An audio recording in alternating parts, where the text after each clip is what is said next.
Google hadirkan fitur pemesanan Gojek, Grab, dan Uber lewat Google Maps. Mengenal valuasi startup dan istilah unicorn. 10 startup Indonesia siap unjuk gigi di ajang Startup Istanbul 2016. Berikut headline Silikonesia minggu ini. Selamat datang di Silikonesia, rangkuman berita teknologi mingguan untuk para pecinta tech startup di Indonesia. Informasi pertama pada acara Google for Indonesia, Hugh Williams sebagai VP Engineering Google untuk Google Maps mengumumkan integrasi Google Maps dengan 3 layanan transportasi on-demand terbesar di tanah air, yaitu Gojek, Grab, dan Uber.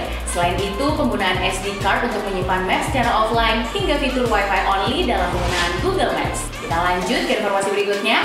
Jika bosan dengan penampilan tracker yang gitu-gitu aja, kamu dapat memilih Bioring. Bioring ini adalah perangkat wellness berwujud cincin untuk memantau kadar nutrisi di tubuh, kualitas tidur, tingkat stres, serta aspek-aspek krusial lain yang mempengaruhi kesehatan.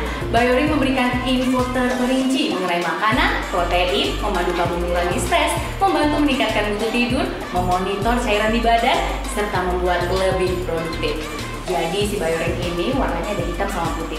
Buat kamu pasangan yang peduli dengan kesehatan, bisa nih ngelamar cewek kamu pakai Bioring. Why not? Kita berlanjut lagi. Valuasi merupakan nilai dari suatu startup. Untuk menentukan valuasi dapat ditentukan berdasarkan persetujuan antara founder dengan investor. Tidak ada perhitungan yang tepat untuk menentukan valuasi. Nah, kita berlanjut ke unicorn. Unicorn sendiri adalah sebuah gelar yang diberikan kepada startup yang memiliki valuasi lebih dari $1 miliar Amerika Serikat.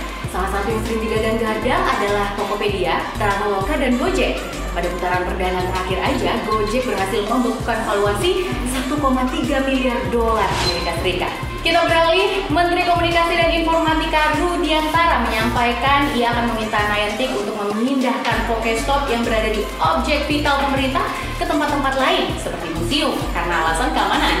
Selain itu, mengenai Project Loon, Google dalam tahap pengajuan izin kepada Kementerian Perhubungan. Dan informasi terakhir, 10 startup Indonesia siap unjuk gigi di ajang Startup Istanbul 2016. Ekonomi Kreatif telah menyeleksi dan memilih 10 startup tanah air untuk menghadiri Startup Istanbul. Backcraft bahkan membiayai tiket dan akomodasi mereka selama menghadiri acara yang akan berlangsung pada tanggal 6 hingga 10 Oktober 2016 tersebut. Berikut 10 startup Indonesia yang mengikuti ajang Startup Istanbul 2016, yaitu ada Tara Smart, Kita Bisa, Urban Hire, Kostum, Entis, Klik Tukang, Pictalogy, Your Farm, Bloom Bangsa, dan AppsCat. Sekian Silikonesia minggu ini. Jangan lupa kunjungi website appskos.id untuk mendapatkan informasi menarik tentang dunia startup. Saya Tara Om, kita ketemu lagi minggu depan.